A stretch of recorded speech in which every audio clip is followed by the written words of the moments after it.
back in that little subdivision back there. I mean, somebody probably just went out there and captured the order here, you know, for whatever it is, they jacked it. But I'm thinking, man, my house is fire. This gonna go right through that fire. I mean, you know, that's crazy, man. No, yeah, it's out of call, you know. Yeah, I figured somebody gonna call. There was enough of them went off, you know. But, man, this is crazy. But his, you know, his lady, hopefully, some of that stuff is wrong. We've had less calls about him, so that's good, you know. I mean, every day. You tipping the Girl Scouts now? Those are my favorite too. Well, he's not my favorite, but those others, I'll just eat the box. Yeah. This I can stop it after a couple. Yeah.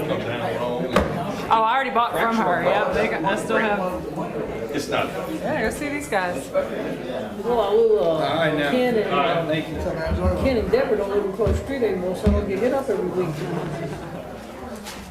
Everybody's buying cookies. They had 2 girls or 3? Ken and Deborah. You just have a seat, and when we get to that part, I'll call you up. Right at the podium. Oh, Pastor Angie's doing her prayer. Very nice. 2 or 3 girls, I can't remember. Isn't that terrible? Sarah, the little girls, one of the little girls for the Girl Scouts, she used to share a back fence. So I've known her since she was little. How do you pronounce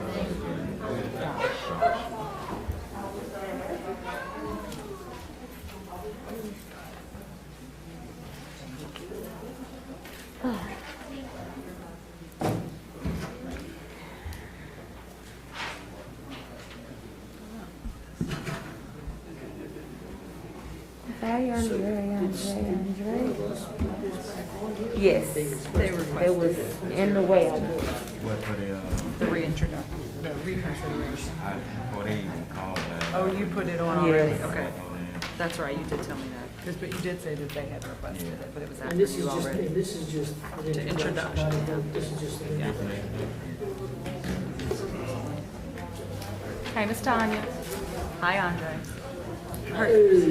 You missed my induction. Come on, I heard you were on baby duty. Councilman DiVittorio, did you get all your stuff? I did. Thank you so much. You're gonna get in trouble.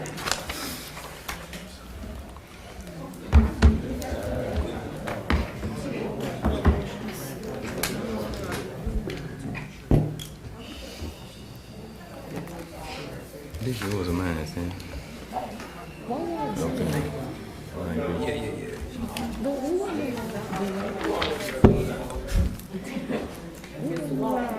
It's long. That's all I'm gonna say is it's long. My dad was going. Yeah, but it just sounds like to me, I need to. They haven't done anything with a process. It doesn't, So they been staying like, outside. it doesn't figure out the process at the state level, much less the city. I said, who wanted it? Okay, is that easy? Hammond City Council public hearing. Roll call, please. Councilman Andrews, Present. Councilwoman Gonzalez, Present. Councilman Leon, President. Councilman Wells, Councilman DiVittorio. Present. All right. Hammond City Council regular session agenda. Roll call, please. Councilman Andrews, Present. Councilwoman Gonzalez, Present. Councilman Leon, President. Councilman Wells, Councilman DiVittorio. Present. At this time, we will have our prayer by Pastor Angie, First Christian Church.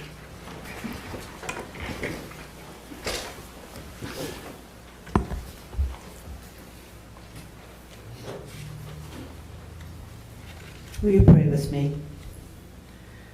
Gracious and loving God, we give you praise and thanks for your many blessings. We thank you for this beautiful city and community of Hammond. Lord, many people call Hammond their home, of widely diverse backgrounds in ethnicity, creeds, social, political, and economic status. And it is the task of those gathered here tonight to hear each other's voices and to discern what best serves our community. Lord, grant us open hearts to receive what each person is saying.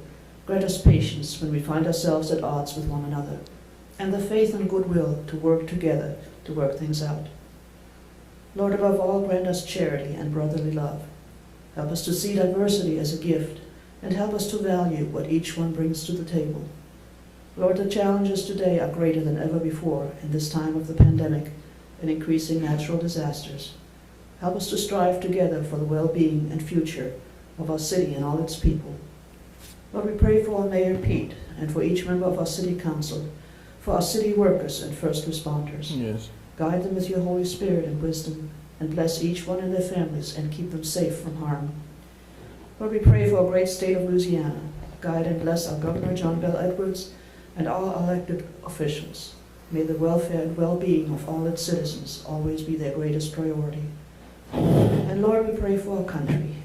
Bless and protect our President Joe Biden and Vice President Kamala Harris. Bless and guide and protect our senators and House representatives. In this time of great divisions, we pray for the healing of our nation, that we would come together with humility and charity to face together the daunting challenges of the future. Grant our elected officials wisdom and grace, and let us come together as one nation under your guidance and protection. We humbly ask your blessing in all things. In the name of your Son, Jesus Christ, we pray. Amen. Amen. At this time, for our Pledge of Allegiance, we will have the Girl Scouts Troop 31018 to lead us tonight. Macy Summers and Sarah Dosh. All veterans and active military, please render the proper salute. Allegiance to the flag of the United States of America and to the republic for which it stands, one nation, under God, indivisible, with liberty and justice for all. Ladies, before you leave, I have something I'd like to give you.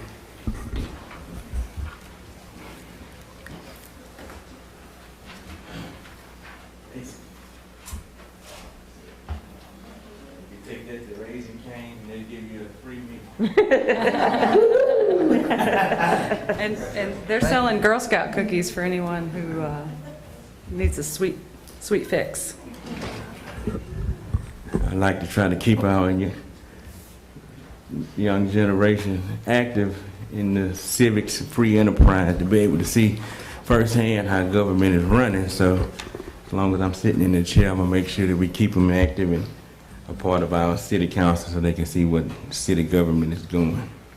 At this time, we'll move into our reports. Mayor? Today we were honored with Governor Edwards today coming out to the Medline site and doing the groundbreaking along with Billy Nungesser and the officials from Medline. So it was a good day for the city of Hammond and the citizens that will hopefully be benefiting with jobs and good pay and good benefits. So it was a good day there. Also, our January sales tax has come in at $164,000 over budget, and now we're at $2.7 million, which I believe we'll be putting two back into our fund here shortly. So thank you, sir. All right. Any council reports?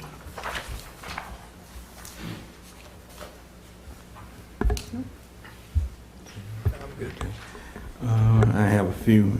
March the 27th in District 1, we will have our quarterly trash pickup day. We will meet at the park at 8 o'clock, and we'll pick up trash throughout the district until 10:30 on that morning. Also tomorrow, in between the hours of 4:30 and 5:30, I'm going to be set up right here in the lobby collecting water to send to Jackson, Mississippi, along with another organization that I partner with here in the city. For those of you that know or may not know, that since the ice storm that hit a couple of weeks ago, Jackson, Mississippi has been without water.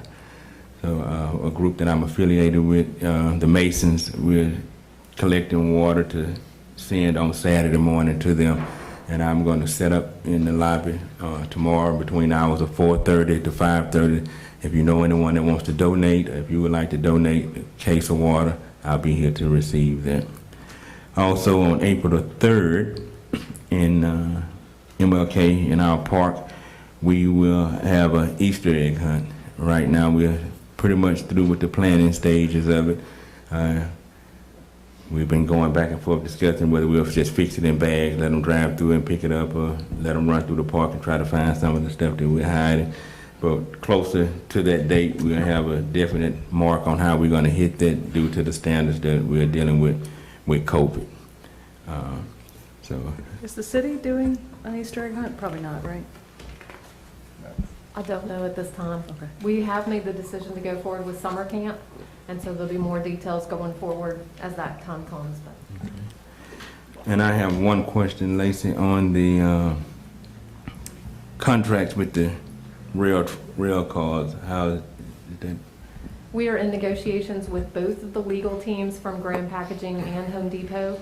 We have also had conversations with CN Rail about how to receive the monthly or quarterly reports, what works for them, and how they also interact with other people, so that we know how many rail cars are actually going to and from the spur. So outside of Home Depot and Graham, the other businesses that are already back there, their process has been wrapped up as far as their contracts. Everything's just still on the table until you Everything is still on the table with the leases as a whole.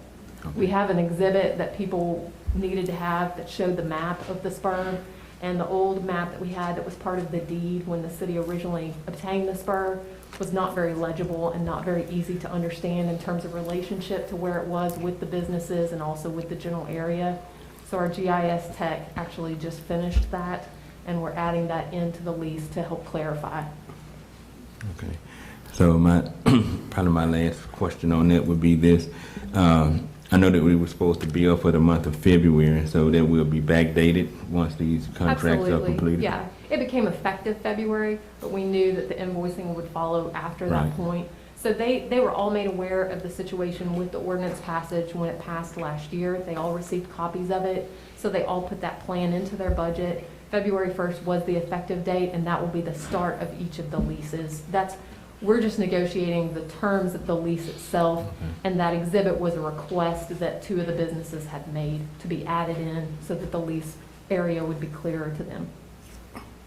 When did we start working on the leases and everything and then negotiating all the agreement? This month. Okay, all right. Yeah. And depending on where the spur starts, we may even be including in the feed grain company right down the street on Hammond. Okay. They may be trucking most of it, and so we're gonna figure that one out, but we can only start where the spur is actually ours, and that's what we're trying to figure out right now. Okay. So that may be. All right. Mr. Dangerfield, I believe you wanted to address us. Could you please give your name and address, please? My name is Ronald Dangerfield Sr. I live at 314 Will Dangerfield Drive, Hammond, Louisiana, 70401. I'd like to thank this council for giving me the opportunity to speak today. And I'm speaking on behalf of my community, the good people in my community, because they got some bad people in my community, and the drug dealers, and I don't care for them. And I won't ever care for them. The people in my own family, they big time dope dealers. But this guy, Steve Pendleton, I can't walk out on my porch and drink a cup of coffee. That here down there selling dope. I got tired of it. I went to the mayor, I went to the chief of police, and I told them that this guy down here selling dope, he's selling to the children. He's selling to the people of my community. They need to stop. I'd like to ask the city attorney, is there any precedent being set on if parents willingly know that their children are selling dope? Can you shut off the utilities to their house? I'd like you to get back on that whenever you can. I got a sign, I made it up, stood out here in front of the mayor's office. Now this time I'm fed up with it. I had a meeting with the chief of police. He said, Mr. Dangerfield, we're gonna handle this situation thanks to the mayor, thanks to the chief of police. They came out, I'm not gonna call these guys' names, but they did one exceptional job in stopping this guy from selling dope down the street. I want to commend these people on taking me serious about what's going on, because if the police want to know what's going on in the community, or if the community go to the police, we know what's going on in our community better than anybody else. Before Thanksgiving, we had a shooting down the street. It's about drugs. Somebody could have been killed. Children standing around out there. And if the lady wouldn't holler about her children, one of them might have been shot. But I want to thank you, Mr. Mayor. And I want to thank the chief. Now, about our neighborhood, District 1. You know, I like to see a new bridge on Martin Luther King Boulevard. It was there before I was born. I walk in the morning. I walk one morning and just go with water. The people come out and fixed it up, patched it up. Our sidewalks need improvement. Some places you can't tell it's a sidewalk. Aging telephone poles. Been there since before I was born. The people that comes through the neighborhood and trash in the neighborhood. I like to see the county put up some places like that, where we can get these driver license numbers and send them some big time fines to try to stop some of this. It's ridiculous. Nobody wants to live in a dirty neighborhood. And I agree with you on that, Mr. And I am tired of it. You say I see people coming around picking up, the people come around and pick the trash up, they throw it Right back down. I agree with you on that. Come on now. But I want you to know, I'm not going to stand with nobody selling dope drugs. And if I see it, I'm going to tell it. And for the ones that the backstabbers and the haters who try to tear down my character, that's just tough titty on them. Because I'm going to stand up and fight every day for my neighborhood. I don't stay there because I have to. I stay there because I want to. I was raised in that neighborhood. It was a good neighborhood. And the children see what's going on. They're not stupid. They're paying attention to every little detail. They're in every mom and daddy conversation. Okay. One of my little cousins was coming to me and they said, oh, you the man that called the police. I wanted to tell her why I called the police, but I don't entertain kids like that. Okay. Well, I'm glad that when you reached out to me, I did provide the information that you sent to me. I got it over to the chief, and I'm glad that you had already made contact between the chief and the mayor, and I'm glad that the situation was resolved.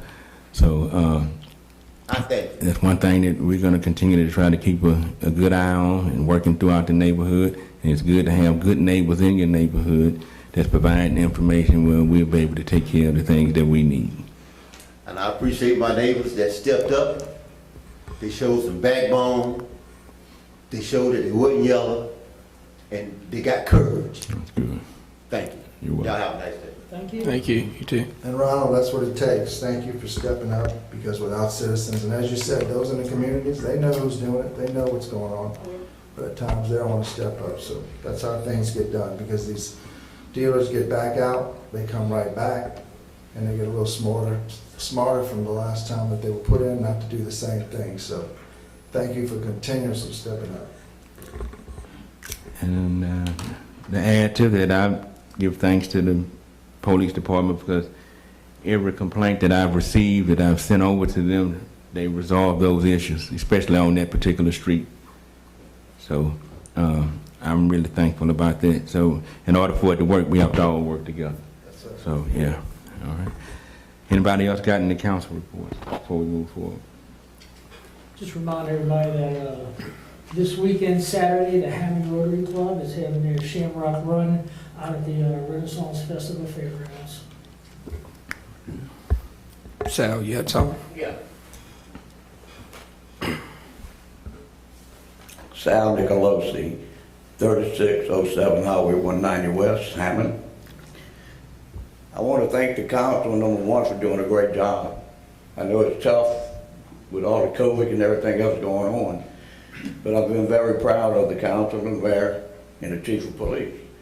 We have so many problems.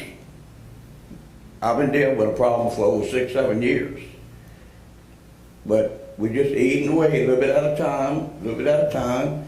Not only does Mr. Dangerfield have that problem, we all have that problem. In my neighborhood, I live next to a motel. My daddy had it. It was fine. Now, 30 years later, I call it a roast motel. Because all it is druggies and people in and out, and we have people living under the bridges. I think the chief came out there and ran them off. They finally getting a little bit out. It's gonna take all of us. It ain't just Mr. Dangerfield's problem. It's the whole city of Hammond. You know, and I'm feeling good about Hammond. I got a grandson who's 23 years old, wanting to build a house in Hammond. I'm going like, what? But it's on property that is nicely kept. We do have a couple of issues there. The mayor has been notified about it. Mayor Foster had a time with it. Nobody can really handle it yet. But we're gonna get it. It's gonna take a little time. I think Sam, you know, he's my council person. He's been out there 2 or 3 times. I know he's got people calling him too. They're all saying it's Sal Nicolosi, but it's not just Sal. I'm gonna get a petition and people will sign this petition. And then eventually, the problems that we have in that area, either the owner of the property or the people that's renting the property is gonna be responsible. So I thank y'all again for letting me speak. And I thank this government for his help. And whenever I've ever needed something, I've called him. And Sal, now, Andre, I sent you those pictures of one of those problems that he's talking about. That was completely okay with every city ordinance on there. Did you look at it? Because I never really got a response from you back on that with that little issue with those pictures of that property on Alida. Yeah, I was copied on that message, Okay. and I understood the building department was looking into Okay. that, and I'm always ready to assist them. Okay. Whenever they need help with compliance or enforcement, I'm ready to assist. Okay, okay. Well, that's what it's gonna take, because apparently, I remember he came out there 6, 7 years ago with Mason Foster now. And we had a lady who was opening up a little nursery. And in and out, people running in and out, they was blocking the streets. They even tried to pull off a couple functions, which the city police came and shut it down. But it just goes to show that the same individual is the one that's creating this big problem. Now, I kind of blame the man who owns the property, but apparently we haven't been able to get to him. And I know in a matter of time with the mayor and the chief and the council that we're going to, straighten this up for everybody, not just for one individual. And I want to thank y'all again. Thank you. You're welcome. And with anything, it's going to take all of us working together to resolve all of our issues. And there's no such thing as no big I, no little you. So we have to work together in order to get the things done, to take back our neighborhood and get our neighborhoods back up to par where they need to be. Moving on to the next item on the agenda, I need a motion for our minutes for our February 23rd, 2021 meeting. I make a motion to approve. Second. Councilman Andrews. Aye. Councilwoman Gonzalez. Aye. Councilman Leon. Aye. Councilman DiVittorio. Aye. Next item on the agenda, resolutions. None. Old business. None. New business. A resolution supporting the submission of a 45,000 application to the Traffic Safety Grant Program for impaired driving, occupant protection, and juvenile underage drinking enforcement. Charles Borges. Good evening. Good evening. The annual opportunity that we have, the police department has to earn some overtime, doing some seatbelt enforcement, DUI enforcement, juvenile underage drinking enforcement. Spoke with the chief, and the supervisors that implement the grant, and we all agreed that applying for 45,000 like we did last year was the direction we wanted to go. So if there are any questions, I'm happy to answer. There's no match. No match, okay. Anyone from the public? YouTube? Pleasure of the council. Make a motion to approve. Second. Councilman Andrews, Aye. Councilwoman Gonzalez, Aye. Councilman Leon, Aye. Councilman DiVittorio. Aye. Motion approved. All right. Resolution number 2. A resolution supporting the submission of a 25,000 application to the AARP Community Challenge Grant Program to improve the public space between Zemire Park, Pool, and Zemire Skate Park. George Brocha. So the space we're talking about between the pool and the skate park, there's some really nice live oaks in that area. When we were building the pool, that was an area that we were looking at and thinking we really need to do something with this space. We've had some recent meetings with a skate park group that's now a 501c3, and they're trying to kind of make the skate park more family friendly. So we're looking at an opportunity to kind of bring those two spaces sort of together, have a nice intergenerational space where if you're there for the pool, if you're there for the skate park, if you're a grandparent just out in the park, want to be in the shade or under the trees with a picnic table, to a picnic lunch, you can do that. It's a $25,000 grant. There's no match requirement. Again, if there are any questions, I'd be happy to try to answer them. Have we applied for this before and received it, or is this? We've applied to AARP for grants of this kind. We have not received them. I think we've probably applied for a little more than we typically would find. And this would be connected to the part of the skate that they already have out there? The thought is to do some landscaping, put in some picnic tables, some park benches, and sort of have a path, whether it's an actual sidewalk or a walking path, or you just walk through the grass, but have a path that sort of weaves through that space, you know, makes that entire space more cohesive. Gotcha. Okay. Anyone else from the public? YouTube? Yes, sir. Pleasure of the council. Motion to approve. Second. Councilman Andrews, Aye. Councilman DiVittorio, Aye. Councilwoman Gonzalez, Aye. Councilman Leon. Aye. Motion approved. One second, I should have asked this, but it doesn't matter with the vote. How do you choose where you put this money? So, In this particular instance, we happen to be in a meeting with the skate park group, and as we were talking and listening to their concerns and some of the objectives they have, this was a grant opportunity I literally just read about the day before, and it just seemed like a good fit. We went back, looked at the opportunity, looked at the priorities AARP has this year, and this project just checked all the boxes. Okay. That's kind of how it happened. Sometimes it's something that we're planning ahead. This was something that we've been thinking about, like I said, since the pool was under construction. This opportunity just kind of came along when it did. That's a good If y'all question. do some kind of seating, you'll also have some ADA seating Absolutely. as well. Absolutely. Yes, sir.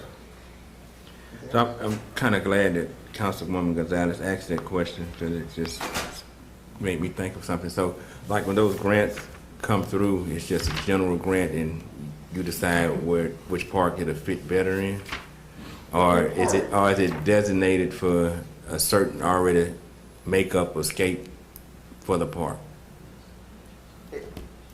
Some opportunities are specific to a particular type of activity. Rarely are they specific to a particular park. But generally speaking, as I'm listening to the council, coming to these council meetings, listening to the administration, listening to the public when we're out with the public, making notes of things that the council wants, the administration wants, the public wants, and then just when opportunities come along, trying to see which one fits those wants and needs best.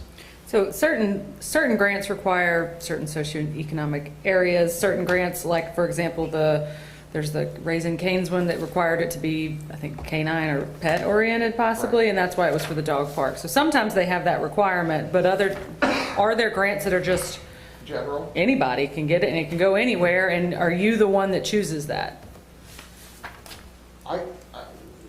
I don't make the decision myself. I will usually bring an idea to the mayor, Lacey, the council.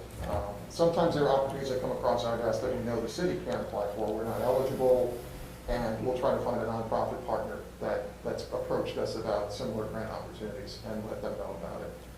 So it's various. I mean, there isn't a script, so to speak, with respect to how we fund projects. It's mostly just trying to listen and be attuned to the community's wants and needs, and as I understand them, trying to find grant opportunities that fit those wants and needs. Okay.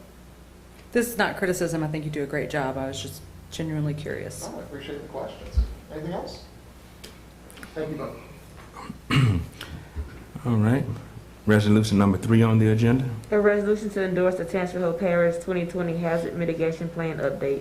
Lacey Landrum.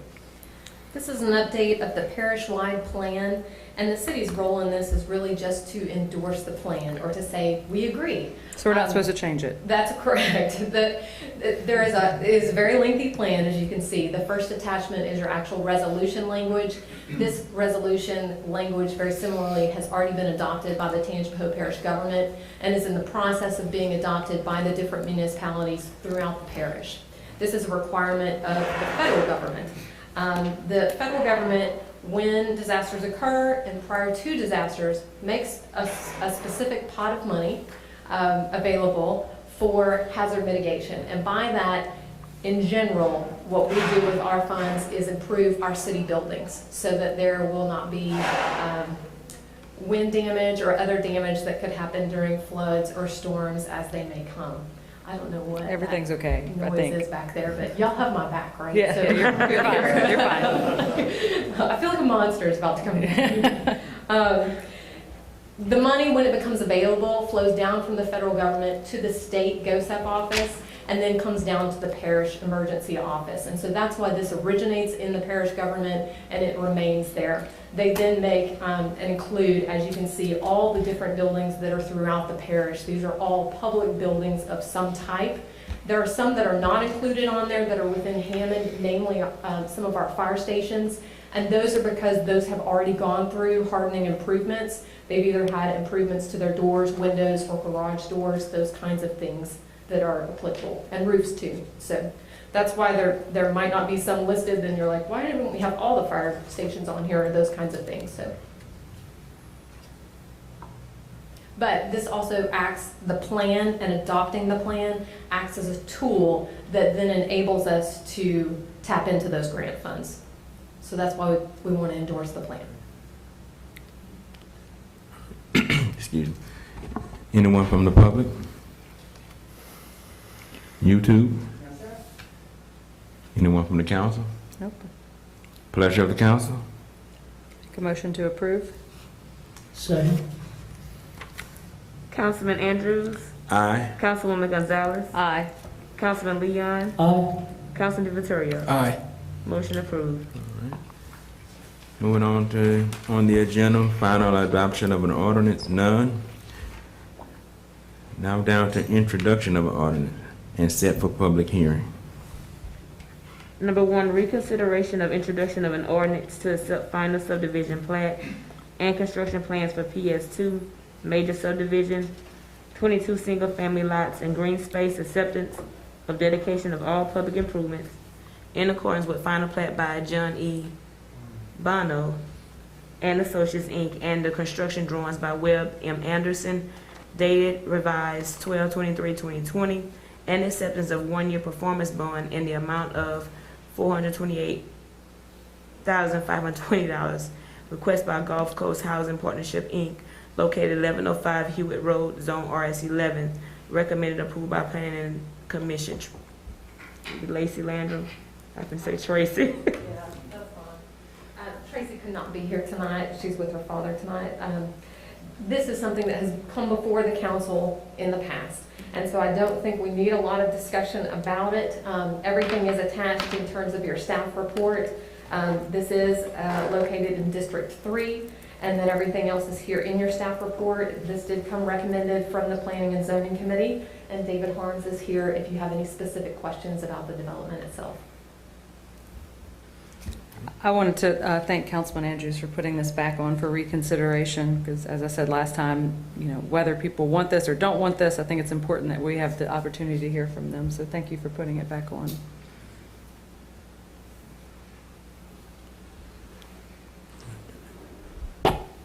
David Harms with Gulf Coast Housing Partnership, New Orleans, Louisiana. I just wanted to echo what Council Member Gonzalez said. Thank you for reconsidering the introduction today. If you have specific questions, I'm here to respond to those, as well as Jenko Mundo, the analyst that's working with me, the property sellers, our engineer, and our contractor, all from Hammond, are also here as well. If there's pieces of that they can respond to.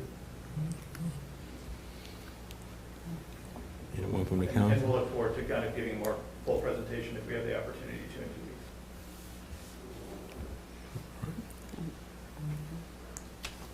weeks. Anyone else from the council? YouTube? Sal Nicholas, 3607 Highway 190 West. I don't know much about the project, but you said you have, what, 22 lots now? That's correct. And so these are going to be homes between 1,200 square feet, or what's going to be the living areas or square feet of the houses? Most of them will be around 1,500 square feet. Okay, and are these going to be prefab, or is it going to be concrete construction, or anything? They'll be site-built homes, not prefab. Okay.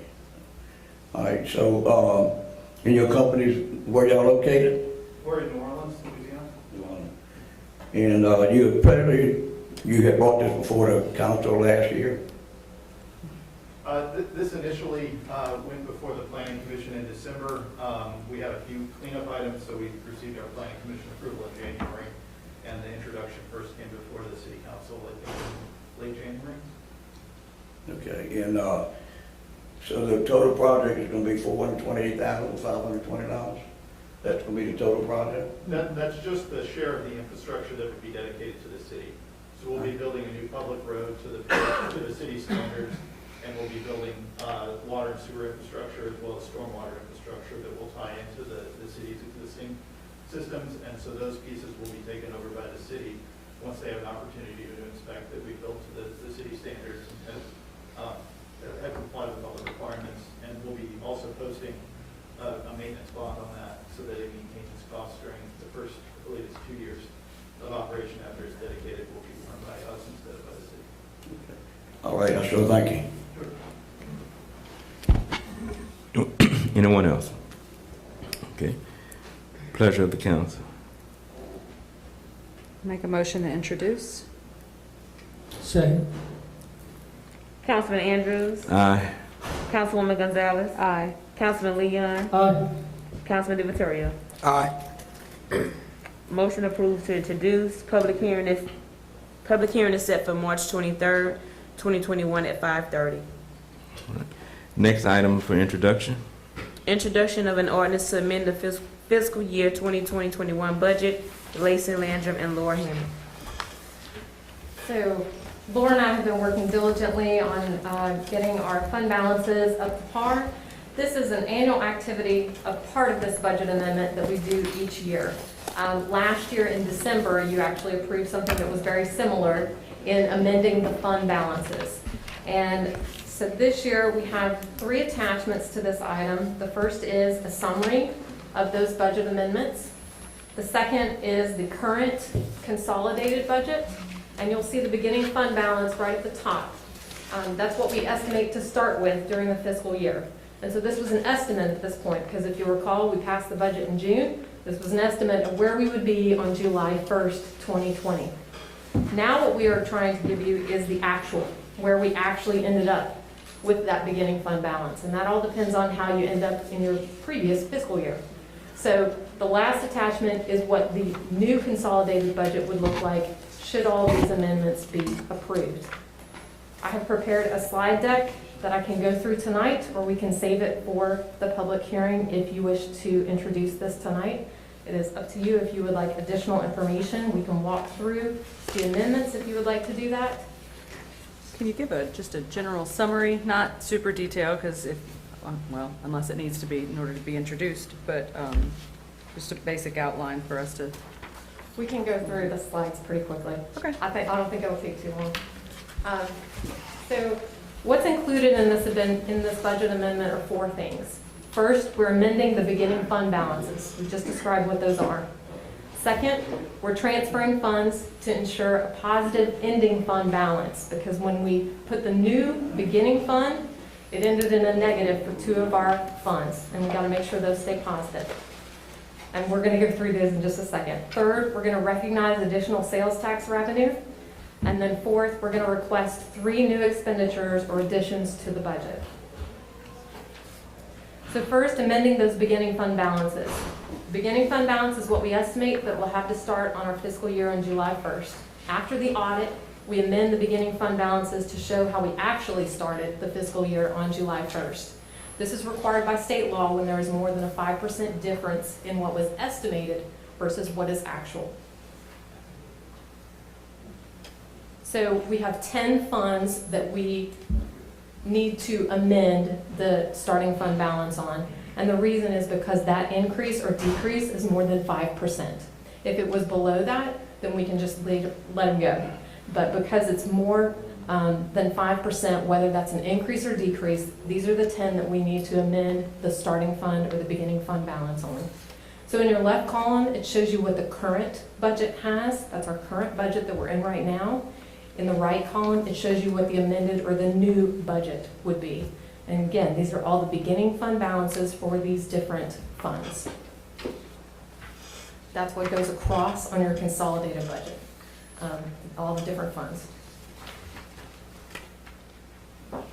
The second thing we're trying to do is transfer funds for the ending balances. As I said, we have 2 funds, the Water and Sewer 2013 series, which is our debt loan series. That is the loan that we took out for the influent infiltration, and it's the new loan that we have to expand the treatment plant, to add that extra pond over there. There were some additional payments that were made. There were also some things that we noted that may not have been budgeted, and that's just because of the difference in when that new loan came on. So in order to prevent the negative balance that you would see of $28,351, we're proposing to move an additional $30,000 over to that fund from the sales tax fund to be able to cover that. So that'll end in a positive balance of $1,649 when you go through all the revenues and expenditures. The same is true with the workers' comp general liability insurance fund. We had a rather large settlement towards the end of the year, and by large, I think, Laura, you researched this one, it was around 70,000. Yeah. So it just closed up that open case. And so there may have been a few other payments that came in towards the end of the year that were just a little bit more than what had been anticipated. So we're proposing to move $150,000 over into this fund to make it have a positive balance at the end. Again, we're not changing any of the expenditure amounts for these 2 funds. We're going with the expenditures that were originally budgeted for the year. We're just moving money over so that we end up with a positive fund balance. That ending balance becomes positive rather than negative. So there's the one transfer of $30,000 coming from sales tax into the Water and Sewer 2013 series, and there's the other transfer of $150,000 coming from the general fund into workers' comp general liability insurance. The reason those funds have been selected as the transfer funds is because in Water and Sewer series, we already have some sales tax going to water and sewer projects. So that makes sense for those funds to come from there. The other side of the general fund already supplements the workers' comp general liability. The third thing we're doing, as the mayor reported tonight, we're recognizing our sales tax revenue. We've had a wonderful fiscal year, and right now we are currently more than $2.7 million ahead of budget. So what we are conservatively doing is adding $2 million into the budget. So we'll still have a little cushion in case our last months come in and they're not as productive. We know sometimes our last months may be a little bit less revenue than what we see in like our December Christmas sales. But we are hoping with folks getting that stimulus check and maybe with some tax refunds that they'll want to go out and buy a lot of things. So we're adding $2 million into the budget. So that's why you're going to see a fairly substantial increase on your sales tax ending fund balance. The last thing that we're requesting in this, and it's all different pieces, of course, we're requesting 3 new expenditures or additions be added to the budget. Two of these were in the budget originally, and through discussion with the council, they were either changed in the amount that was allocated for them or they were removed entirely. We still believe that these are priorities for the city. So the first one is a generator for the recreation center. In the last couple of years, of course, we didn't have after school this year, so that's not a good marker, but in the last couple of years, the recreation center, due to power failure, when there's a heavy rainstorm, other things can happen. We've had 4 to 5 occurrences where we've had to cancel after school for the day, or where we've had the kids already in after school and had to then call all the parents and send them all home because the lights went out and because they're out for longer than like 20 or 30 minutes. So we're really hoping that the generator for the recreation center will be approved. In the current budget, there is already $100,000 allocated for this. We need $40,000 to make it a go. So the total for that project would be a $140,000. The second thing that was removed from this budget when we went to final adoption was a garage pit addition. This includes a new bay and a pit to work on the heavier vehicles. This improves our workers' safety out there in the garage and also allows them to perhaps work on some of the heavier tractors and heavier vehicles that we may have to outsource at this time. So currently there is $0 budgeted for this garage pit addition. We need $113,500. So the total for the project is $113,500. Do we have to send out bid for all these items again, since it's Yes, been sir. on? Yes, sir. So we don't really know if it's going to... That's correct. Yeah. That's correct. All these would then go through a bid process.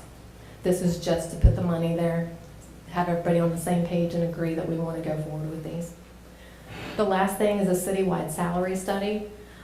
This is a salary comparison that we do every 2 to 3 years. And I'm listening to the council during our budget adoption and really over the last several meetings. We know that salaries are an important topic.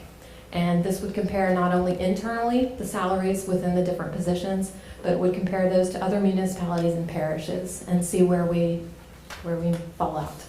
Another, I know, important priority for the council was to compare benefits, not just the salary compensation. So this is kind of the Cadillac study in some ways that would compare benefits, holidays, take-home vehicles, incentive pay, all kinds of things to improve both recruitment and retention. We know we've lost several important employees over the last, really this year, in many different departments due to salary.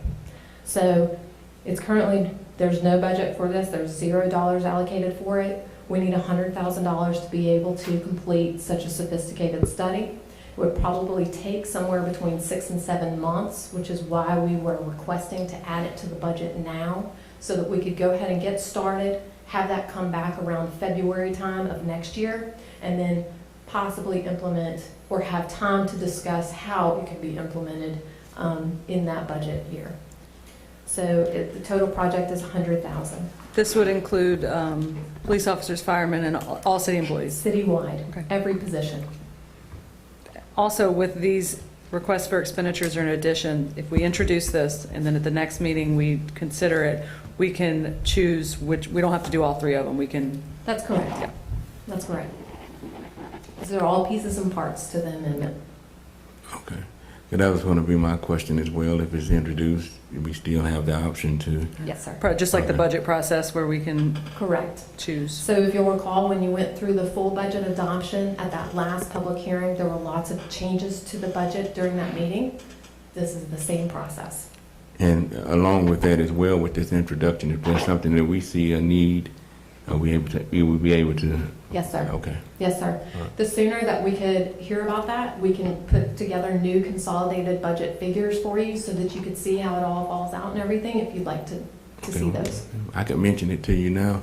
Since we're having a serious sewer problem, I would like to see some of these additional funds going forward to resolve that problem. Okay. It seems like this sewer issue is getting really out of hand. So I was kind of curious, as we're put $2 million into the ending fund balance, what, is there a proposal of something to do with those funds, or are we just going to let them sit there until May? Correct. Okay. So just like your budget works, if it's not, allocated, that then becomes your beginning fund balance for this next fiscal year. And since we're so close, that's an opportunity to really look at it and consider what you want going forward. And that's where we are planning on doing considerable amount of sewer. Yeah. We have in the areas that are bad. We had a meeting with Chuck this past week in Webb, and that's the concerns we have as well, and that's where we'd like to put So they dollars. probably already have some sewer projects, so the idea would be to add them to the next budget so that you can lump the projects together to save money. Yes. Instead of doing them now, which I do see the Yes. value in, but the idea would be doing it all at one time. Yes. Okay. Yes. Yeah. The only reason that we're really requesting that salary study to start now is because it will give us lots of time, since it is such a comprehensive study. We have not done one to that degree before. We've always looked primarily at salary. We haven't looked at all the benefits, the take-home vehicles, the incentive pay, all those other things that could be incorporated. So the sooner we can get that underway, the more time you have to contemplate it before it might go into a budget. Mayor, you said that you kind of met with Chuck, but that he'd given some kind of report on that nature with the sewer or whatever? Yes, a guy was in a meeting, and, you know, it was a preliminary capital outlay meeting, and then we come to you all and ask you what your concerns are, and we go from there. That was the beginning of what we're gonna be trying to concentrate on for the capital outlay budgets. And Chuck that, and Guy know what our areas are that are under concern.